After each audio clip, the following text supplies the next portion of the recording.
আজকে আমরা group B থাকতে ইতিহাস প্রশ্ন দেখব, যেখানে পূর্ণমান 50, সময় রয়েছে 1.5 ঘন্টা, 1 ঘন্টা 45 মিনিট। দেখো, অষ্টম শ্রেণী। সঠিক উত্তর নির্বাচন 1×10। চিরস্থায়ী বন্দোবস্ত চালু হয় 1793 খ্রিস্টাব্দে। সতীদাহ প্রথা রদ আইন পাস করেছিল Lord William Bentinck. Aligarh Anglo oriental college প্রতিষ্ঠা করেছিল সৈয়দ আহমেদ খান। এ নেশান ইন মেকিং রচনা করেন সুরেন্দ্রনাথ বন্দ্যোপাধ্যায়।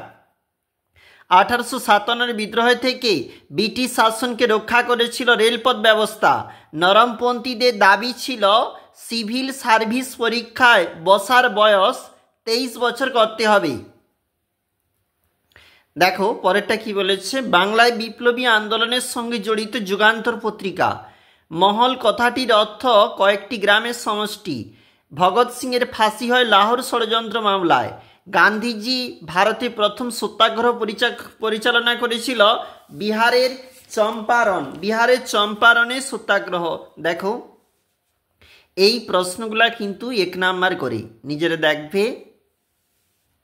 এই প্রশ্নগুলা 2 নাম্বার করে, 3-এর দাগের গুলা। 4-এর দাগের যে প্রশ্নগুলো সেগুলা কিন্তু 3 নাম্বার করে। এটা অন্তিম পেজ, যেখানে 5 নাম্বারে 2টা প্রশ্ন করতে হবে।